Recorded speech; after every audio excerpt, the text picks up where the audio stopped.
Hi and welcome back to my channel. Today we're gonna watch TopTenz video on top 10 horrifying facts about the Roman legions. I've never heard of this channel.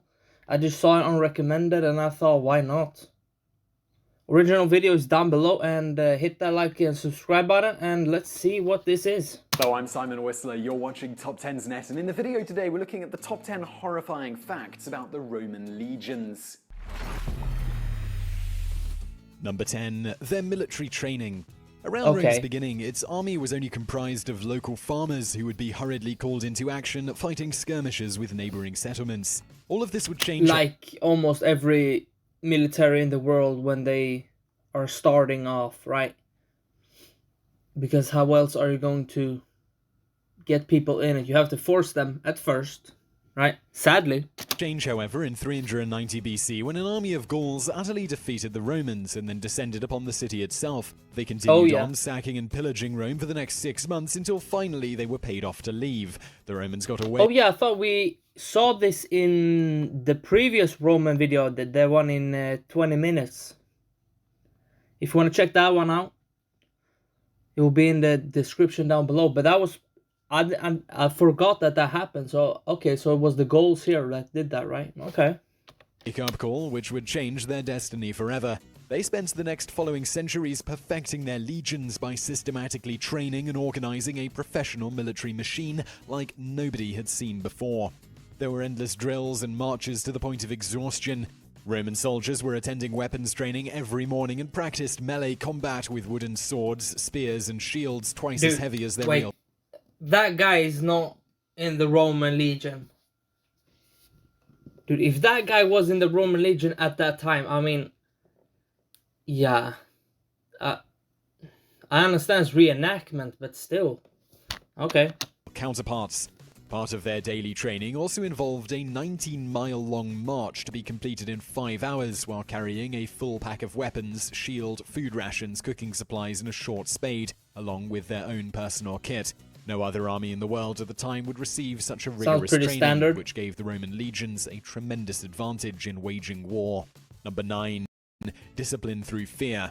Following orders to the letter and not questioning one's superiors is something which most don't naturally have built into their consciousness. I mean, that's what I thought it most likely was, right? Discipline through fear, because when you're in combat, I mean, what are you gonna do? Like, you can plan, like in a boxing match, you can plan the boxing match before it begins, all that you're gonna do, what your opponent's gonna do when you do this, or you do this when your opponent does this. But when you're actually hit in the face, when you're actually in battle, all of that goes out the window and you go back to basics, and you have to have discipline and through fear. But I mean, yes, because you don't want to run the battlefield because you fear your commander, what they will do, but you also fear your enemy or respect them, right? So it's a little bit, it's a little bit tricky situation, but I think the Roman Legion actually got it pretty right. Wow, is that dragon? What?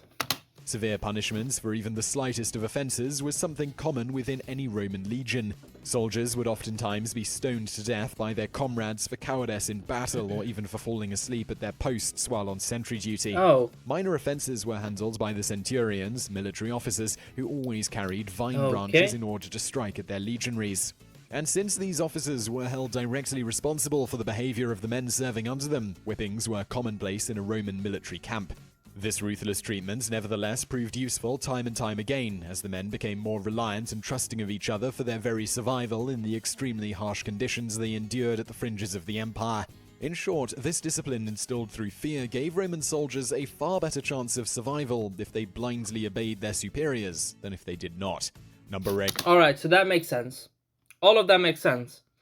Because if you're a soldier and you do something that's not, you're a little coward, or you slept at your post, your superior is gonna handle you. But if your superior doesn't handle you, their superior is gonna handle them, right? So it's all through fear, through the hierarchy, right? Which is good. Because that means no one is stepping out of line. But one crucial part is that the system has to be good enough for, if everybody's following it, nothing sort of bad is happening. Like, especially everything is like the Prussians in Napoleonic series that I'm doing, right?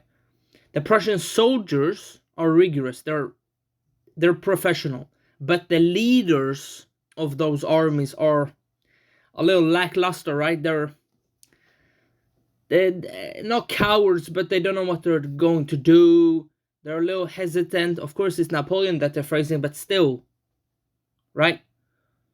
So the Roman legion could be the most disciplined soldiers in the world, but then if they're led at the top, like by the emperor or by the general, by someone who's not that good, then it all falls apart, right? All that training for those soldiers to be so disciplined and so feared by their enemies to then just go away because the leader is bad. Yeah. 8. The decimation. What? One particularly brutal punishment for any legion was the decimation, and it was as bad as it sounds. The word itself comes from this Roman military disciplinary measure used on large groups of soldiers guilty of capital offences like mutiny, treason, or desertion. Decimation is derived from the Latin term meaning removal of a tenth. The way they went about it was to have the guilty men divided into groups of 10 and to have them draw straws. The soldier who drew the short straw was to be killed by the other 9 by clubbing him to death. And since the decision of who will die was left to chance, all soldiers were liable for execution, regardless of their level of involvement, rank, or distinction. But because killing off 10% of the army is almost never a good idea, the decimation never really became commonplace. I mean, that makes sense.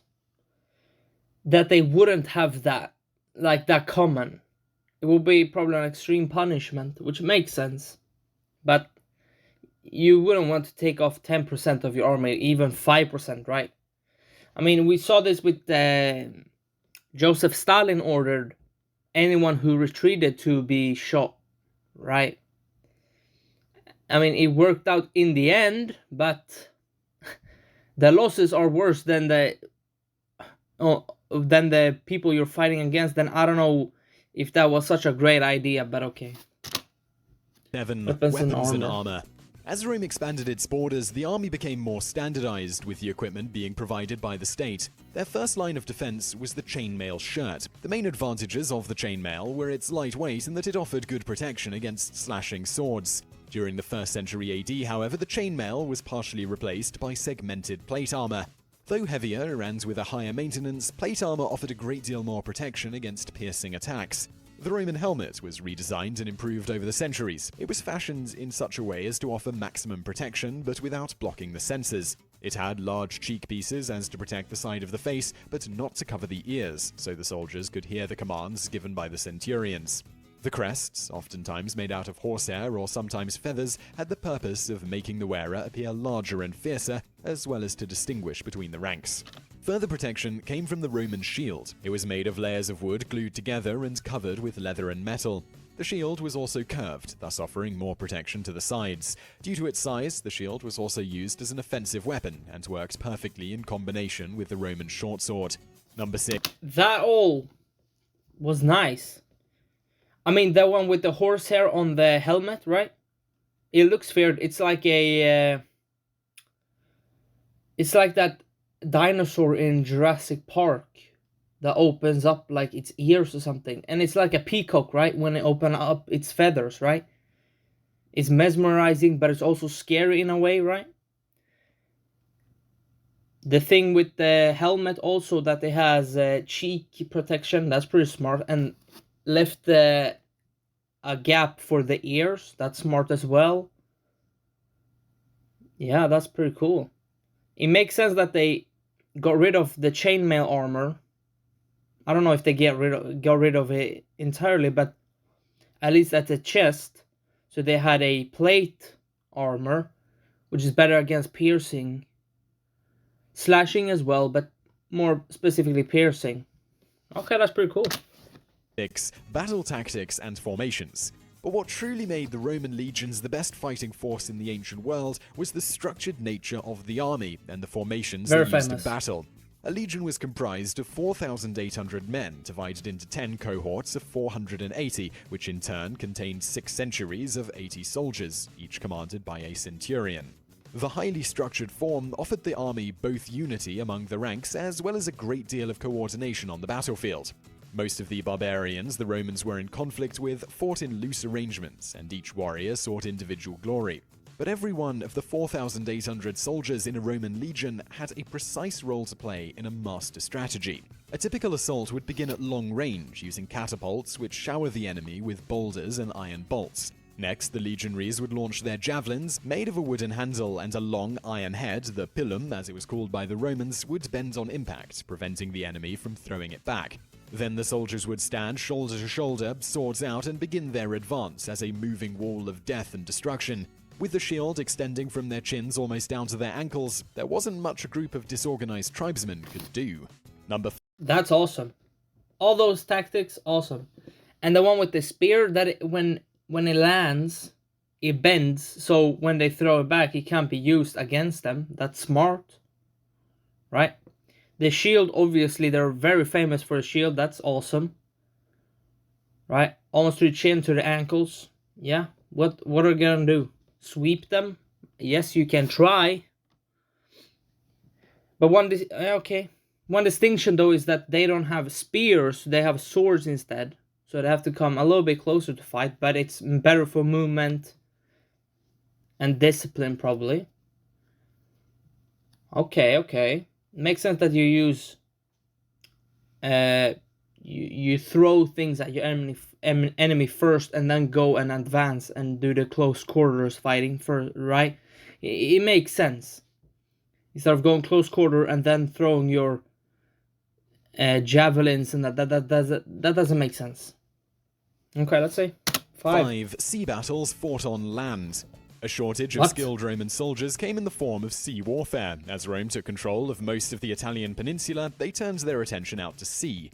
Here they met the Carthaginians, and in 264 BC, the First Punic War had begun.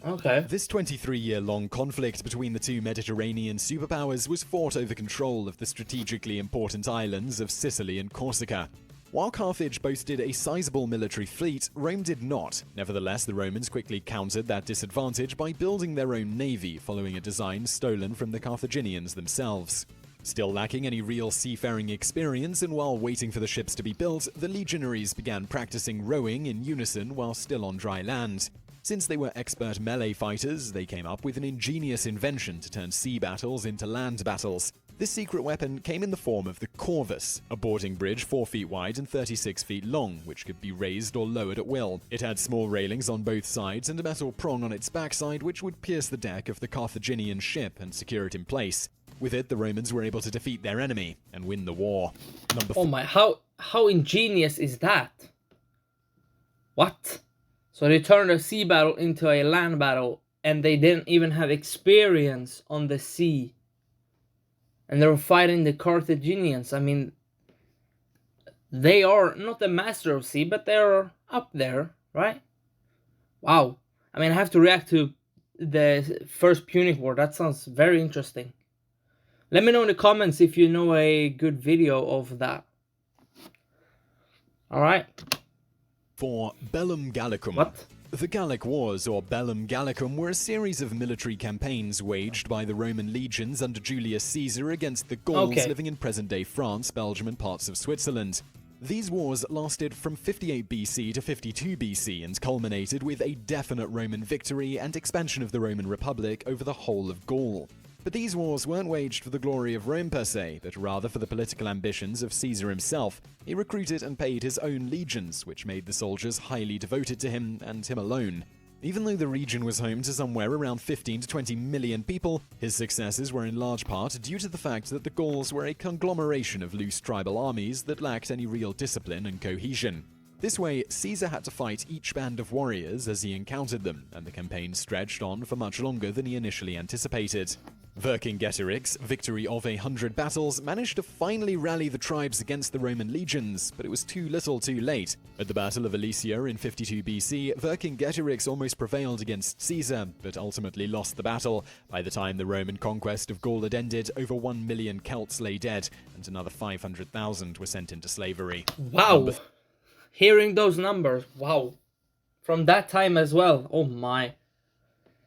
But I mean, yeah, if Vercingetorix would have won, history would have been much different, right? Or if Caesar were still alive, let's say he lost and were still alive and went back to Rome, got another legions, 2 or 3, and then went back and defeated him, then probably wouldn't be that different, but okay. I mean, 1,500,000 into slavery, wow. Yikes. And I mean, yeah, I mean, at that time, Rome was a republic, I believe, right? Because Julius Caesar wasn't an emperor. And that the Roman legions were more aligned with him because he paid them, right? One thing that states do is that they underpay their military, right? And then the military becomes corrupt and can be bought. We see this in present day, that can be bought, right? Or sell information because they need money, right? I mean, it makes sense that they were more loyal to him than to the state. It makes sense. All right, let's see. 3. Crucifixions. The Romans were notorious for the ways in which they treated and disposed of anyone who would stand in their way against total domination. One particular way they dealt with the people they thought threatened the Roman way of life was by crucifixion. This particularly brutal form of punishment was often used as a means of torture, as well as to send a message. Those people who were crucified were oftentimes accused of sedition or conspiracy to rebellion. Jesus was crucified for the exact same reason, and not for his religious teachings. The 2 men besides him were also considered insurgents, not thieves. Though not the inventors of this horrific practice, the Romans did excel in it. During Spartacus's rebellion in 72 BC, 6,000 captured rebels were crucified. Since Rome's population was about 40% slaves, and Spartacus and the other rebels were slaves themselves, their crucifixion was a definite message to those still living. Do not stir dissent, or this will be your end too. Number 2. Wow. I mean, I have to watch another video on Spartacus rebellion, right? That sounds very interesting. Please comment down below a good video on Spartacus rebellion. Huh. But I mean, 6,000? I mean, that's sending a message. Wow. Wow. Yeah, let's go. Number 2. 2. The Praetorian Guard. The most powerful of all Roman legions was the Praetorian Guard, which were stationed in Rome itself. And oftentimes, the Praetorians had the power of life and death over the emperors themselves. They came into being as elite soldiers protecting generals during the Roman Republic. But the Praetorian Guard in itself didn't officially appear until Augustus became Rome's first emperor in 27 BC. They acted as bodyguards to the emperor, emergency firefighters, the secret police, crowd control, and even fought in the arena to show off their prowess to the masses. But as Rome's power grew, so did its corruption and intrigue, and the Praetorian Guard was oftentimes right in the middle of it all. Even though their task was to ensure the interests of the emperor, if those interests didn't coincide with their own, they would just replace him. Disgruntled Praetorians famously engineered the assassination of Caligula in 41 AD. Many other emperors were also killed by the Praetorians. In 193 AD, they even put the crown up for auction. One man, Julianus, won by promising them each a bribe of 5 years' pay, but since he couldn't deliver, he too was murdered 66 days later. In 306 AD, the Praetorians tried to play the role of kingmaker one last time by supporting Maxentius as the Western Emperor in Rome. They were defeated by Constantine at the Battle of Milvian Bridge in 312, and he then disbanded the Guard. That's pretty interesting. Wow. Huh. I mean, yeah, they had a lot of power, right? They can just kill every emperor they want because they're not holding up to their agreement with them, right? That's pretty powerful. But I mean, very, very dishonorable. All that training by the Roman legions, all that discipline, and then the Praetorian Guards are the elite force of them, protecting and policing and being firemen, whatever, firefighters, right? And then they just are corrupt and dishonor all that training and all their experiences. Pretty sad, but okay. 1. Making and breaking the empire. Without a doubt, the Roman Empire, in all its might, was made by the many legions who fought and killed for it. But in the end, the army is what brought Rome down. As we've seen up until now, Rome was a highly militarized society with an army of about 130,000 soldiers. 1 man in 8 was in the army, and while in the beginning only men with property were allowed to fight for the glory of Rome, once it expanded beyond the Italian peninsula, the ranks were open to a great deal more people. Foreigners were employed as auxiliaries, and after 25 years of fighting, they would be granted citizenship. Since these men were not citizens of Rome, they didn't believe in the idea of Rome and the civilization it brought with it, most never even seeing the city itself. Now many soldiers had less interest in defending it, and instead making their fortune through the spoils of war. Their loyalty was no longer to the city or empire, but to the generals who they were serving under, like was the case with Caesar and his legions. Army generals then realized they could become emperor just by marching into Rome, which they often did. By 395 AD, the empire would be divided into the east and west, and by 476, only its eastern part would survive. The Eastern Roman Empire would rule from Constantinople and be a dominant force in the region for the following 1,200 years. Is that really? I mean, that's... wow. I mean, it makes sense that, like I said before, it makes sense that the soldiers are more aligned with their generals than the emperors or the republic or the state, right? Because of pay, because of maybe they're not citizens, whatever. Huh. Yeah, that's interesting, yeah. Alright, I'll see you in the next video. Bye.